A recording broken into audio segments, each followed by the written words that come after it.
అంటే మీరు అప్పుడు జనాల్లో సినిమా తీసేవాళ్ళు కదా, ఫ్యాన్స్ రావటం లొకేషన్లకి, ఫ్యాన్స్ ఏమన్నా మిమ్మల్ని షూటింగ్ జరుగుతున్నప్పుడు వచ్చి డిస్టర్బ్ చేయటం కానీ, లేకపోతే ఇట్లాంటి సందర్భాలు ఏమైనా ఉన్నాయా? అట్లాంటిది ఏముండదు అసలు. వచ్చేవారు కానీ జనం వచ్చేవాళ్ళు, ఫ్యాన్స్ వచ్చేవాళ్ళు.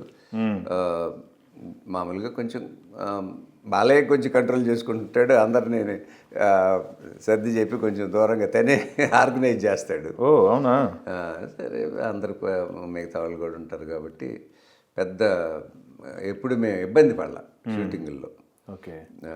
తను వస్తే ఎవరన్నా ఫ్యాన్స్ గిన్స్ వస్తే వాళ్ళ కోసం ఒక అరగంట ఆపి వెళ్ళి ఫోటోలు తీసుకుని వాళ్ళతో మాట్లాడి శుభ్రంగా అవన్నీ బాగా బ్రహ్మాండంగా చేస్తాడు. మొదటి సినిమా నుంచి చూసుకుంటే ఇప్పటి వరకు 44 సంవత్సరాలు అవుతుంది, ఈ 2024కి, అంతేనా? యా, 44 సంవత్సరాలు సినిమా ఇండస్ట్రీలో చిరస్థాయిగా నిలిచిపోయే సినిమాలు తీయటం అనేది మామూలు విషయం కాదు. 44 సంవత్సరాలు అంటే మీకు సంవత్సరానికి ఎన్ని సినిమాలు తీశారు? మామూలుగా ఎన్ని సినిమాలు రిలీజ్ అయ్యాయి? 15 సంవత్సరాలు 17 సంవత్సరాలు బాగా బిజీగా ఉన్నాను. సంవత్సరానికి 5-6 సినిమాలు, ఒక్కరోజు 2 సినిమాలు అట్లా రిలీజ్ అయినాయి చాలా ఉన్నాయి. 2-3 సందర్భాలు ఉన్నాయి. ఒకే రోజు నా సినిమాలే 2 సినిమాలు రిలీజ్ అయ్యి 2 సినిమాలు హిట్లు అయ్యాయి. ఓ, అదే ఘనత బాలయ్య బాబు కూడా ఉన్నాయి కదా? బాలయ్యతో కూడా ఉన్నాయి. ఒకే రోజు 2 సినిమాలు రిలీజ్ అయ్యాయి. అవును, రేర్ అనమాట మీరు. అవును. యా, ఎందుకంటే ప్రొడ్యూసర్స్ చెప్పినా కూడా ఏముందండి అది కామెడీ సినిమా, మనం చేసేది ఇంకో సినిమా, పర్వాలేదు చూస్తారండి జనం అని ఒప్పించేసేవాళ్ళు. ప్రొడ్యూసర్లు ఒప్పించేవాళ్ళు. సరే, 2 బాగానే ఆడాయి.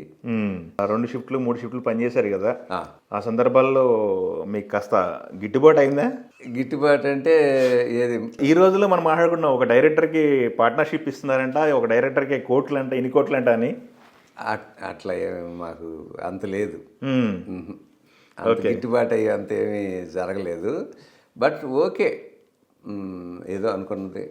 కొంతమంది పర్ఫెక్ట్గా ఇచ్చేవాళ్ళు, కొంతమంది దాంట్లో కూడా కొంచెం సగం కట్ చేసేసేవాళ్ళు. అయ్యో, ఏదో జరుగుతూ ఉండే అట్లా. వాటి గురించి పెద్ద పట్టించుకోలేము మేము.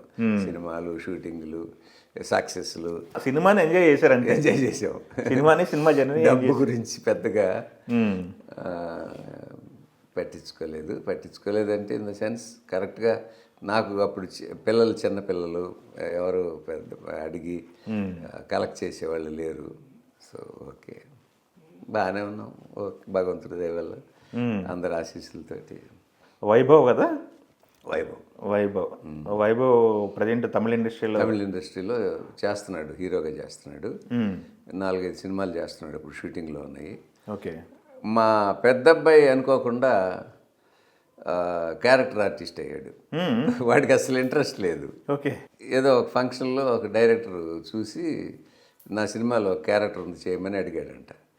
నేను అసలు నాకు ఇంట్రెస్ట్ లేదు సార్, నాకు యాక్టింగ్ రాదంటే లేదు లేదు లేదు లేదు చేయాలని చెప్పి వీడు వెనకాల పడి చేయించాడు. చేపిస్తే అది పెద్దగా బాగా ఆడలేదు కానీ వీడికి మంచి పేరు వచ్చింది. సెకండ్ హాఫ్ మొత్తం తనే ఉంటాడు. విజయ్ సేతుపతి సినిమా అది. విజయ్ సేతుపతి ఇంటర్వెల్కి చనిపోతాడు. చనిపోతే అతను తనలో ఇది ఆవహించి అట్లాంటిది ఏదో క్యారెక్టరు, అది మంచి పేరు వచ్చింది. దాంతో ఇక చాలా సినిమాల్లో క్యారెక్టర్స్, చిన్న చిన్న క్యారెక్టర్స్ చేస్తే ఏదో సరదాగా బాగానే ఉన్నారు. వెల్ సెటిల్డ్ అనమాట. ఇద్దరు చెన్నైలోనే ఉన్నారు, బాగానే ఉన్నారు. ఓకే. ఇప్పుడు మీతో పనిచేసిన హీరోలు కానీ అందరూ టచ్లో ఉన్నారు గురుగారు? టచ్లో అంటే ఎవరి పనులు ఉంటారు. ఇప్పుడు ఉన్న హీరోలు అందరితో మీరు పనిచేస్తారు, వర్క్ చేస్తారు కదా, అందరూ కాస్త బాగానే ఉన్నారా? ఏంటి పరిస్థితి? అంటే అంత అవసరం నేను జనరల్గా పెద్దగా ఎప్పుడు ఫోన్ చేయను. ఒక బాలయ్యతోనే ఎక్కువ మాట్లాడుతుంటాను. బాలయ్య ఎక్కువ మాట్లాడుతుంటాడు. మిగతా వాళ్ళతో కూడా టచ్లో అంటే ఏదైనా ఫంక్షన్లలో వాటిల్లో కలవటం తప్ప పెద్దగా నేను ఇదిగా ఉండను.